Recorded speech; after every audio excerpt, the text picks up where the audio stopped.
महाराष्ट्राची संकल्पना पार्श्वभूमी याबाबतची माहिती देण्यासाठी मी विनंती करतो आपल्या BS4 कार्याध्यक्ष माननीय सुनील कुमार सुर्वे सर, रत्नागिरी. उघड्यासाठी आरक्षणाचे जनक छत्रपती शाहू महाराज आपल्याला माणूस म्हणून अधिकार घटनेमध्ये देणारे डॉक्टर बाबासाहेब आंबेडकर आणि आपल्या मोठ्या चळवळीचे प्रणेते आद्य प्रवर्तक माननीय दौलतराव भोसले यांना मी अभिवादन करतो. आजच्या या कार्यक्रमाचे अर्थ परिषदेचे उद्घाटक सुमितजी शास्त्री जोशी, आजच्या आपल्या कार्यकारिणीचे या संघटनेचे अध्यक्ष शिवाजीराव जोशी, आमच्या कार्यकारिणीचे विविध पदाधिकारी, उपस्थित बंधू भगिनीनो आणि आपल्या या BS4 मधील विविध समाजाचे उच्च शिक्षित इंजिनियर, डॉक्टर, राजकीय पक्षाचे विविध पक्षाचे नेते पुढारी यांना मी मानाचा मुजरा करतो.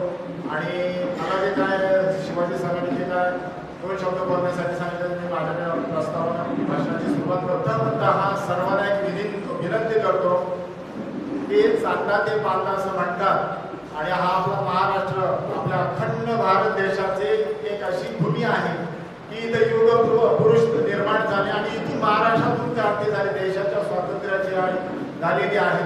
तर BS4 म्हणजे NT च्या सर्व विविध जाती एकत्र करून आपल्याला लढा देण्याची संकल्पना ज्या महापुरुष मी त्यांना म्हणेन की शिवाजीराव जोशी यांनी 3 वर्ष पायाला चक्र बांधून ते बडबड महाराष्ट्र फिरले आणि 3 वर्षानंतर पुण्यामध्ये परिषद घेऊन आपली BS4 ची संघटना स्थापन केली. त्याला आपण एक पुष्पगुच्छ स्वागत झालेलं आहे, तर हृदयापासून त्याच्या नावाचा एक जय जयकार करूया आणि माझ्या भाषणाला सुरुवात करतो. शिवाजीराव जोशींचा, शिवाजीराव जोशी सरांचा. मी महाराष्ट्राचा शासकीय कर्मचारी होतो, क्लास ग्रेड 1 मध्ये रिटायर्ड झालेला होता आणि महाराष्ट्रामध्ये शासकीय कर्मचाऱ्यांची स्टेट लेवलच्या संघटनेचा मी कार्याध्यक्ष होतो आणि विदाउट इलेक्शन म्हणजे इलेक्शन आमचं झालं पण बिनविरोध माझी सरचिटणीस म्हणून म्हणजे नेमणूक केली गेली. तर साधारण माझा काय अभ्यास असेल आणि माझ्यावर काय जबाबदारी दिली असेल तर त्यांनी मला पारखलेलं आहे. तर मी तुम्हाला आता माझं मत सांगतो आणि त्यानंतर संघटना निर्माण करण्याचा उद्देश हेतू आपल्यासमोर मी प्रकट करतो. सरांना ज्यावेळी मला निमंत्रण आलं की शिर्डीला पहिली परिषद घ्यायची होती की आपल्या NT सगळे संघटना चालू करायची आहे. संघटना चालू करायची म्हटल्यानंतर 27 वर्षामध्ये रक्ताचं किती पाणी होतं, लोकांना किती बोलावं लागतं, किती मान सन्मान करावे, पाय जाणावे लागतात, 100 वेळा फोन करावे लागतात, तरी लोक हटत नाही. काम करणाऱ्या नेत्याची एवढी दमछाकी होते तर आता तर वय उतरत चाललेले आणि हे आपल्याला काही काम करणार नाही, मी सगळं हात झटकले होते.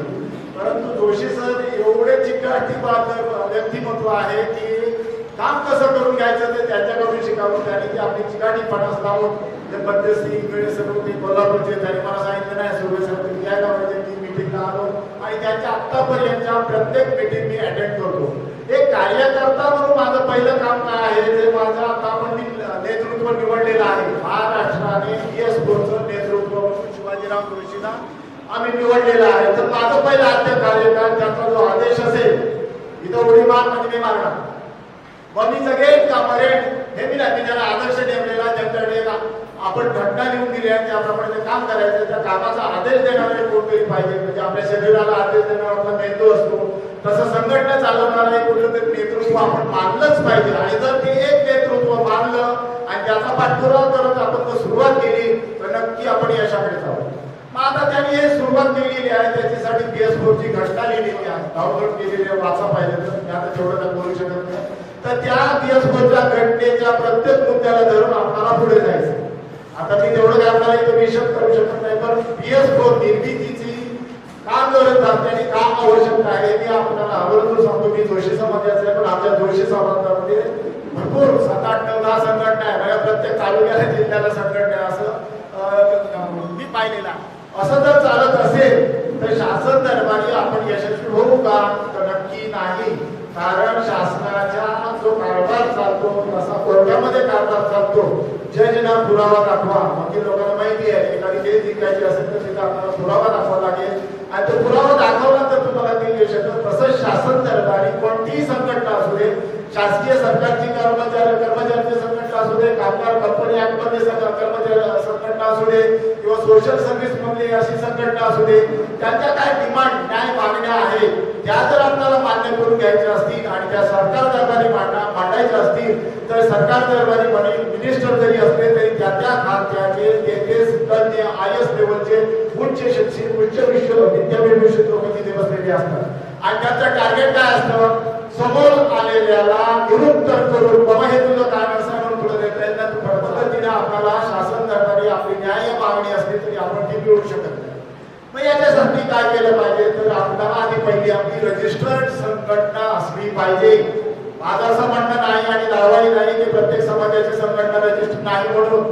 माझ्या रत्नागिरी जिल्ह्याची माझ्या समाजाची संघटना रजिस्टर्ड आहे. जरी असली तरी मी महाराष्ट्राच्या माननीय मुख्यमंत्र्यांजवळ जाऊन मी माझ्या समाजासाठी न्याय मिळवू शकतो का, तर त्याचं उत्तर मला मिळालेलं आहे नाही. कारण सुनील सुरे आज तुमच्या पुढे मी उभा राहिलेला आहे. हे सगळे प्रकार कायदेशीर माझ्या समाजाच्या वतीने 2006 साली मी समाजाचा मेळावा घेऊन माननीय रेल्वे आयोग, केंद्रीय आयोग, भूगर्भ आयोगाचे अध्यक्ष होते त्यांना आणून मिनिस्टरना आणून मी माझ्या समाजाचा मेळावा घेतला आणि माझ्या संघटनेच्या जी उमेद होती ताकद होती तिच्या जोरावर माननीय मुख्यमंत्र्यांकडून माननीय सोशल जस्टिस मीरा कुमारी ताईंपर्यंत मी पोहोचलो. मी दिल्लीला माझ्या समाजाचं पथक घेऊन गेलो. पण हे सगळं ज्यावेळी मी केलं त्यावेळी माझ्या लक्षात आलं मुळात माझी लोकसंख्या किती हजारात मोठ्या एक आणि मी जे काय मिळवणार आहे ते मी गोष्ट सुनील सुरेंसाठी नाही तर यांची केंद्रामधला विषय बोलतो. केंद्र जर मला देणार असेल तर केंद्रामध्ये काय रिझर्वेशन असतं, ST SC OBC मध्ये जर चाललं रिझर्वेशन द्यायचं ST SC OBC NT. इकडे 4 जाती आल्या आणि तिकडे 3 जाती आल्या आणि याच्यामध्ये मी एक सर्वोदय नावाचा जर माणूस जात असेल म्हणजे सागरामध्ये त्याकडे विशेष करून घेतल्यासारखा मी तिथे गेलो. हे माझ्या ज्यावेळी लक्षात आलं त्यावेळी आपला सगळा प्रयत्न फेल आणि समाजाला कुठेतरी फसवतोय असं वैयक्तिक मला जाणीव झाली. परंतु मी त्याच्यातून माझा समाज एका संघटित करू शकलो आणि शासनापर्यंत कसं मांडायचं कसं जिद्दीनं लढायचं हे शिकल्याने मी पत्र माझ्याकडे हे मी होतं ते देखील मुख्यमंत्र्यांचे पत्र माझ्याकडे आहे. तुम्हाला का देता येईल तर त्यावेळेस हे माझ्या लक्षात आलं होतं 2007-8 साली की आपण महाराष्ट्रामध्ये NT बस साठी जर न्याय मिळवायचा असेल तर कुठेतरी आपल्याला एक संघटन निर्मिती केली पाहिजे आणि जोशी सरांनी केलेली आहे असा माझा ठाम विश्वास आहे. आपल्या संघटनेचं रजिस्ट्रेशन गेल्याच महिन्यात झालेले 8व्या महिन्यामध्ये AWD 35/11/2024 रोजी आपली संघटना रजिस्टर झालेली आहे. आता ही रजिस्टर संघटना केल्यानंतर हिचा फायदा काय, मगाशी माझ्या बोलण्यामध्ये आलं की प्रत्येक तुम्ही कुठल्या तरी समाजाचा आहे त्याचा तालुक्याला जिल्ह्याला किंवा महाराष्ट्र लेवलला all India federation, all India Maharashtra federation, जिल्हा फेडरेशन, तालुका फेडरेशनच्या संघटना आहे. त्या संघटनेमध्ये आहात तिथे पहिलं काम करता ते चालूच ठेवा. आमच्या PS4चा त्याला काही विरोध लागलं. PS4 तुम्ही उदाहरणार्थ मी सुनील सुरे रत्नागिरी जिल्ह्यामध्ये सोरेल समाजाची संघटना चालवते. तिथं PS4 महाराष्ट्रात माझ्या सर्व समाजावर काय ज्यावेळी प्रॉब्लेम निर्माण होईल त्यावेळी इतर मध्ये 29 जातीमध्ये हजारो संघटना असते की ज्या माझ्या प्रॉब्लेमसाठी गव्हर्नमेंट सपोर्ट कागदाच्या लेटर हेडचा सपोर्ट जरी मिळाला तरी तिथं माझे कागद ऑल ओव्हर महाराष्ट्र लेवलला एक आहे ते रजिस्टर्ड आहे. परंतु हे संघटन असं म्हणत नाही की तुम्ही तुमच्या संघटना अबॉलिश करा किंवा तिथलं काम करू नका, आमच्याशी जॉईन व्हा, आमच्या एका झेंड्याखाली या असं आम्ही कधीही म्हणणार नाही. तुमचं काम चाललेलं आहे. तुमचं जर काम चाललं तुम्ही एखाद्या एक संघटनेचे पदाधिकारी आहात, कार्यकर्ते आहात, तिथे तुम्ही जर कामं केलात आणि तुम्ही आम्हाला इकडे सपोर्ट केला BS4ला आम्ही जॉईंट आहोत तरच BS4ची ताकद वाढणार. कारण BS4 रूटवर प्रत्येकाच्या ठिकाणी जाऊ शकत नाही. तर ह्या संघटना आहेत, समाज संघटना ह्या ऑलरेडी त्या कार्यरत आहेत, कार्य करतायत, लोकांपर्यंत पोहोचलेल्या आहेत. आपण मागे का पडलो तर BS4 म्हणजे NT बसचं एक महाराष्ट्र लेवलला संघटन नाही असं सरकारच्या लक्षात आले. रिझर्वेशन ठेवायचे की नाही हे महाराष्ट्र सरकारच्या हातात आहे आणि महाराष्ट्र सरकारच्या मुख्यमंत्र्यांनी म्हणजे मंत्रिमंडळाने तो निर्णय घ्यायचा आणि केंद्राला पाठवायचा आणि केंद्रातल्या मंत्रिमंडळाची मर्जी झाली तर आपल्याला द्यायचं आहे. हे सगळं होतं आणि हे कधी होतं साधारण वोट बँकेचे आकडे बघून तुम्ही मी करतात आणि ते देतात.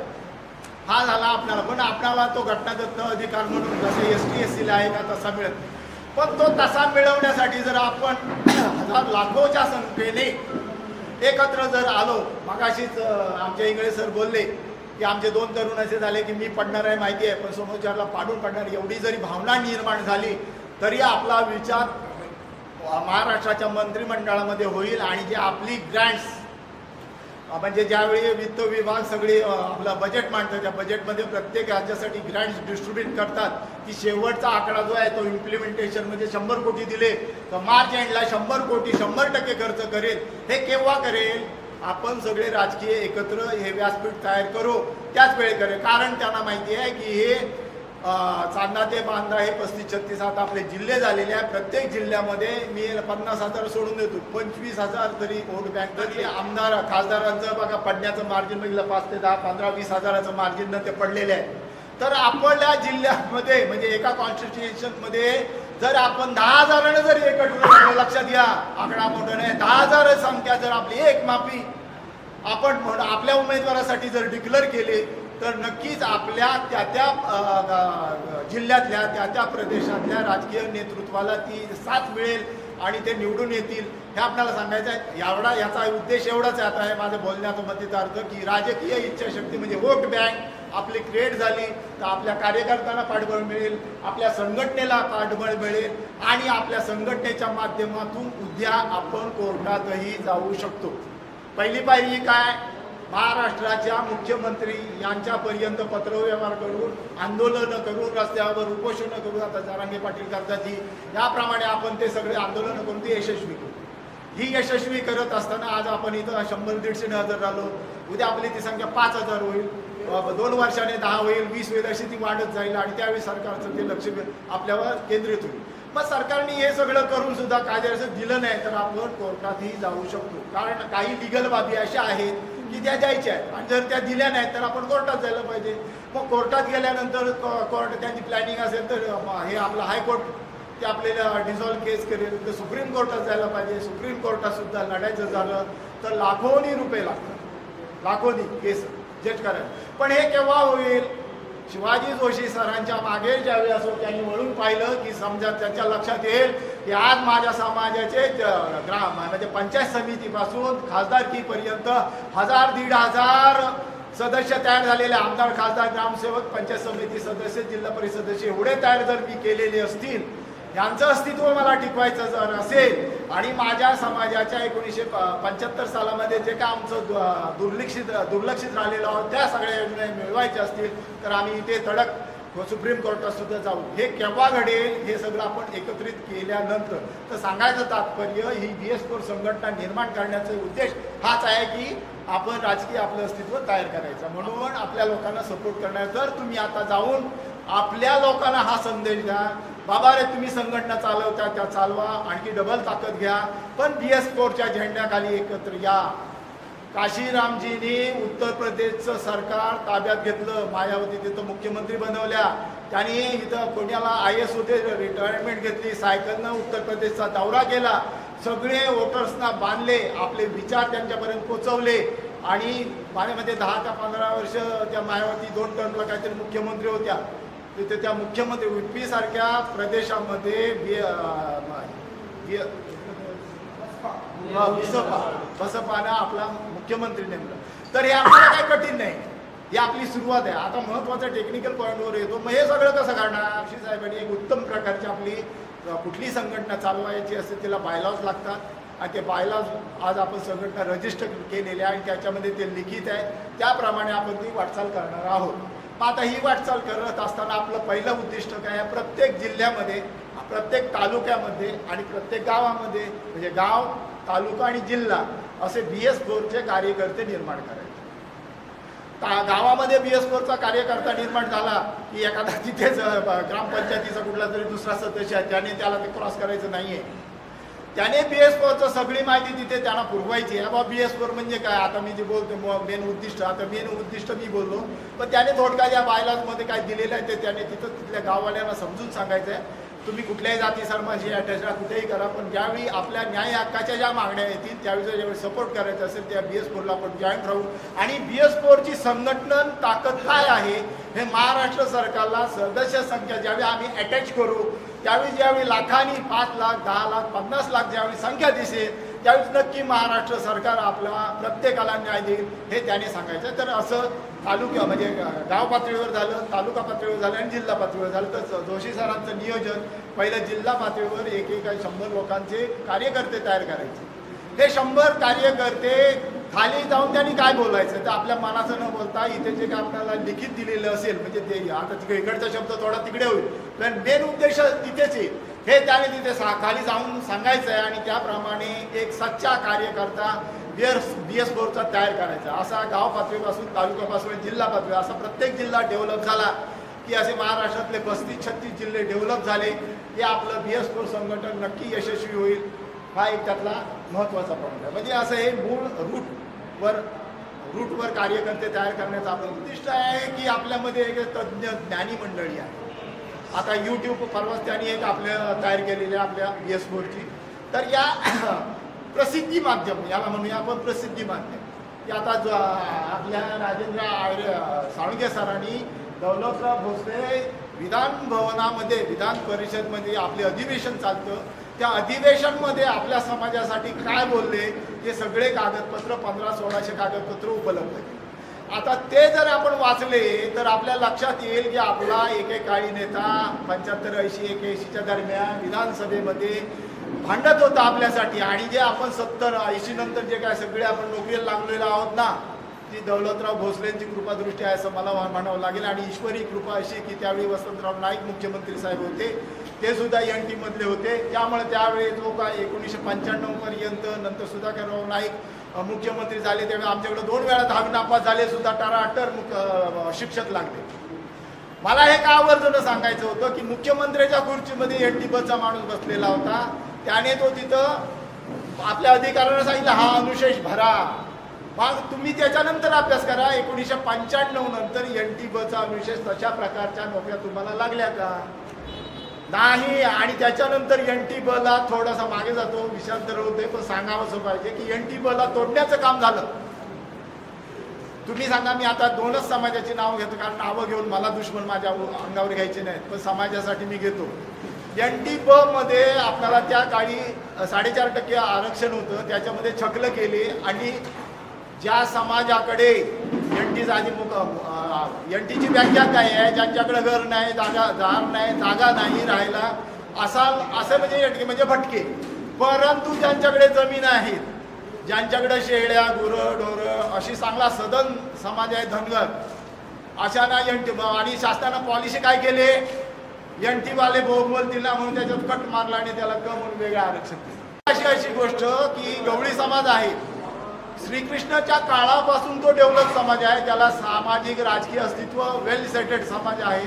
तो कधीही इथून तो गाव चेंज केले नाही फक्त गुरांच्या मागून त्यांचे माणसं गेले असतील याच्यासाठी त्याने भटका नेमला का आणि त्यांना नेमून आपल्यातलं NT बच्या जे काय आपलं 2.5% काय रिझर्वेशन आहे ना त्याचे NT गवळ्यांची मुलं खातात. माझ्या समाजाचा मुलगा मुंबईमध्ये 9 जागा होत्या NT बच्या त्या 9च्या 9 जागा गवळ्यांच्या मुलांनी खाल्ल्या. NT ब मधून आपले मुलं म्हणजे इंजिनियर होते डॉक्टर होत होते. आज NT ब मधून इंजिनियर आणि डॉक्टर टॅलेंट असा एकाच दुसऱ्या नमुन्याला होता पण त्या सगळ्या जाती आपल्या NT ब ते आज असे उच्च शिक्षित उच्च ज्ञानी ज्यांना राजकीय सपोर्ट आहे असे लोक आज ते खात आहेत. मग याला कारण का आपण झोपलेले होतो म्हणून. ज्यावेळी NT ब मध्ये तो गवळी समाज घालायची वेळ आली होती त्यावेळी आमचा कोण एखादा समाज तर रस्त्यावर उतरला का नाही. दुसरी दुर्दैवाची गोष्ट अशी की 2007ला ज्यावेळी गव्हर्नमेंटने रेणके आयोग नेमला तो नेमल्यानंतर दादा इदाते सरांच्या कार्यकाळामध्ये 15 साली केंद्र सरकारने परत तो रिन्युअल करून दादा इदाते आयोग नेमला आणि त्या माध्यमातून आम्हाला असं काय म्हणजे रेणके आयोगाने ज्या काय शिफारशी ठेवल्या होत्या त्याच्या थोड्याफार शिफारशी पुढे मागे करून दादा इदाते साहेबांनी सुद्धा त्या मंजूर केल्या आणि त्या सरकारने द्याव्यात असे हे झाले. याच्यासाठी एक तरी महाराष्ट्रातला नव्हे देशातला NT ब रस्त्यावर उतरला का. मग NT ब जर आम्ही BS 4 जर आमचे संघटन असं असतं तर आपण BS 4च्या माध्यमातून उतरल्याशिवाय राहिलो असतो का म्हटलं असतं की नाही टक्के. मग आपल्याला हेच साध्य करायचंय की BS 4च्या माध्यमातून की सरकारवर दबाव आणण्यासाठी सरकारच्या ज्या काही योजना, आम्हाला सरकारच्या योजनेच्या बाहेरचं नको आहे. सरकारने आणि घटनेने जे जे काही एनटी बससाठी म्हणजे भटक्यांसाठी आणलेले आहेत, कागदावर आहेत, घटनेमध्ये आहे, प्रत्येक सरकारने निर्णय घेऊन त्या मंजूर केलेल्या आहेत, त्या आपल्याला मिळवायच्या आहेत. आणि त्या मिळवण्याचे कारण म्हणजे एक की आपण आंदोलनं केली पाहिजेत आणि आपण संघटित असलं पाहिजे. तर BS4चं मेन कार्य काय, संघटित होऊन आपण एक एकी दाखवायची आहे, याच्यासाठी हे संघटन केले. मग आता हे संघटन झालं प्रसिद्धीपत्रकाच्या माध्यमातून आपल्या समाजामध्ये लेखक आहेत, उच्च शिक्षित डॉक्टर आहेत, वकील साहेब आहेत. एखाद्या ठिकाणी एखाद्या वस्तीवर कुणावर तरी अन्याय होतो, तो अन्याय झाल्यानंतर त्या वस्तीवरच्या लोकांना तिथले प्रतिष्ठित लोक आणि काय हे दुर्लक्षित यांच्यापेक्षा एक केस घेऊ नका. एखादा वकील त्या डायरेक्ट पोलीस स्टेशनला बोलला तर ती केस FRI होईल की नाही, येस का नो, नक्की ना. मग आपल्याला हे असे आपले समाजातले विद्वान लोक आहेत त्यांनाही एकत्र करायचे. इंजिनियर वकीलचा आपल्या भोळे सरांनी जळगावच्या ग्रुप तयार केलेला, त्याला एंकरेज व्हा. याच्या माध्यमातून आपले उच्च शिकतील, त्यांना वेळ नाही पण समाजासाठी अन्याय होतो त्यावेळी ते आपले बुद्धिमत्ता खर्च करून 10, 15, 20 मिनिटं देऊन एक फोन मारून आपल्या समाजाला सहकार्य करू शकतात. आणि आपल्या BS4च्या माध्यमातून महाराष्ट्रातील इंजिनियर आणि वकील यांची संख्या 50,000 पर्यंत गेली. आणि हा आकडा जर आपण गव्हर्नमेंटला कळवला तर गव्हर्नमेंट आपले दाद घेईल की नाही सांगा, घ्यायलाच पाहिजे. तसेच त्या पत्रकारिते म्हणून करणारे लेखक आहेत, म्हणून त्याचा एक ग्रुप शिवाजी जोशी सरांनी निर्माण केलेला आहे, त्याचा एक प्रमुख आहे. त्याच्यावर काही जबाबदारी आहे, त्यांनी समाजामधल्या दुर्लक्षित लोकांसाठी आपल्या पत्रकारितेतून प्रसिद्धी माध्यमातून ते प्रसिद्धी करायचे, त्याला प्रोत्साहन द्यायचे. एखादा पुस्तक प्रकाशन करायचं असेल तो पुस्तक प्रकाशन सोहळा त्यांनी करावा. तर हे आपली सुरुवात आहे. तर हे सुद्धा करण्याचा योजना म्हणजे त्या माध्यमातून काय म्हणजे मी आता बोललो नाही दुर्लक्षित राहतं, पण एक पुस्तकी अशी चीज आहे लिखित की ती एकदा लिहून ठेवली की तळायात ती राहते आणि तिच्यात काही बदल होऊ शकत नाही. तर ते असं लिखाण आपण जर केलं तर येणाऱ्या पुढच्या पिढीसाठी आपल्या मागच्या पिढीने काय काळ सोचलेला आहे, काय अन्याय सहन केलेला आहे तो मला समजतो. तर मी आता कसं समाजासाठी जगलं पाहिजे हेही त्यांना जाणीव होईल. आणि माझ्या तयार करून सांस्कृतिक, शैक्षणिक, आर्थिक आणि सामाजिक अशा विविध पासांगाने आपल्या समाजाची आपल्याला प्रगती करायची आहे. त्यासाठी आपण हे रजिस्टर केले. मग या रजिस्टर संघटनेचा उपयोग काय, तर या आपल्या आता प्रत्येक विभागवार संघटनेच्या ह्या बैठका झाल्यानंतर बऱ्यापैकी समाज जागृत होईल. आपली संकल्पना ही सरकारला समजल्यानंतर ज्यावेळी आम्ही समाजाचा लेटर हेडवर देऊ की आमच्या या सरकारच्या घटनेमध्ये ह्या योजना आहेत आणि ह्या योजना आम्हाला मिळाल्या नाहीत, तर याच्यासाठी आम्हाला तुम्ही वेळ द्या आणि आमचे पत्र द्या. विविध समाजाच्या लोकांनी अशी पत्र दिलेली असतील पण सरकारने त्यांना बोलवलेलं नाही. कारण तो सुनील सुर्वेसारखे एका रत्नागिरी जिल्ह्याच्या सर्वोदय समाजाच्या अध्यक्षाचं पत्र आहे. आता रत्नागिरी जिल्ह्यातल्या सर्वोदय समाजाच्या अध्यक्षाचा प्रश्न ऐकले की सगळ्या महाराष्ट्राचे सुटणार आहेत का सांगा, हे सर्व महाराष्ट्राचे सुटतील का. पण महाराष्ट्राचं अखंड महाराष्ट्राचं नेतृत्व करणारं संघटन असेल आणि त्या संघटनेने पत्र सरकारला दिलेलं असेल तर ते सरकार मीटिंगला कॉल करेल की नाही. आपला हाच उद्देश आहे की या माध्यमातून आपण सरकारवर दबाव टाकून आपले न्याय मागण्या करायच्या आहेत. आणि त्यानंतर सरकार मागण्या मान्य नाही करणार. पुढचं राष्ट्रपती मंत्रालयामध्ये गेलेल्या मुख्यमंत्री सही करतात ना, तर 4 पेज असतात. पहिल्या वेळी संघटनेत गेलो आणि मुख्यमंत्री सही केली, येस येस येस. आम्ही येऊन सांगायचं अरे आपलं काम झालं. आणि महिना गेला, 2 महिने गेला, आमचं पत्र केराच्या डब्यात टाकलेलं होतं. मी स्वतः विलासराव देशमुखांच्या खातेवर होतो. त्यांनी तिथे लाल शाहीचं, हिरव्या शाहीचं, काळ्या शाहीचं असं पेन होतं. एखाद्याला 1700 वेळी ते लाल पेन घ्यायचे, नंतर निळ्याने लिहायचे आणि अंतिम महत्वाचं असेल ते हिरव्याने दिलं की साहेबांचा आदेश आहे, हे काम केलं पाहिजे. तर हे मी अनुभव घेतलेला की मंत्रालय लेवलचा कारभार काय होतो. कारण मिनिस्टरकडे हजारो म्हणजे आता तुमच्या चंद्रपूरवरून जर मुंबईला एखाद्या मिनिस्टरकडे गेला आणि त्या काम होत नाही आणि त्या मिनिस्टरने त्याच्यावर सही नाही केली तर तो कार्यकर्ता काय म्हणेल, नाही मला या साहेबाकडे जाऊन काहीच उपयोग नाही. त्यासाठी ही पॉलिसी असते. मला सांगायचं एवढंच आहे की आपलं लेटर हेड असेल तर या माध्यमातून ते नाही म्हणणार. मग आम्ही काय करणार आहे त्या कॉन्स्टिट्यूशन मध्ये एनटीबचा माप कुठे आहे, रत्नागिरी जिल्ह्यामध्ये आहे, इथे जळगाव मध्ये आहे. ते आमदार असतील तर त्या आमदारांना आमच्या संघटनेचे त्या जिल्ह्यातले कार्यकर्ते घेऊन आम्ही त्या त्यांना भेटणार, म्हणजे जवळजवळ 25-30 आमदार भेटतील. त्यांना आपण जाऊन आमचे प्रश्न सांगणार, तुम्ही आमचा आवाज विधानसभेमध्ये उठवा. बघायचं मुश्किल आहे. फक्त मला काय सांगायचं आहे की एवढ्या लांबून हे लोक पुढे बसलेले आहेत, ते का आले? तर आपण एकत्र येऊन हे संघटन पुढे न्यायचं आहे. याच्यासाठी तुम्ही आता गेल्यानंतर माझी एक अपेक्षा होती, हा हॉल भरून बाहेर लोक उभे राहिले पाहिजे, अशी पुढची स्थिती यावी आणि या विदर्भामध्ये आपल्या संघटनेनं जोर धरावा अशी मी तुम्हाला विनंती करतो. आणि माझ्याकडून काय बोलताना चुकीचा शब्द गेला असेल, आमचे सगळे कार्यकर्ते यांना आपण तुम्ही बळ द्या आणि आपला उद्देश साध्य करूया. बाबासाहेब म्हणाले शिका, संघटना आणि संघर्ष करा. आपण शिकलो संघटित सुद्धा झाले नाही म्हणून आपण मागे राहिलो, संघर्ष करायला वेळ झालेली नाही. तर आपण आता संघटित होऊया. संघटित झाल्यानंतर नक्कीच माझा मुलगा संघर्ष करायला तयार होईल एवढी मी आपल्याला विनंती करतो. आला त्या एकदा याबद्दल धन्यवाद. जय हिंद.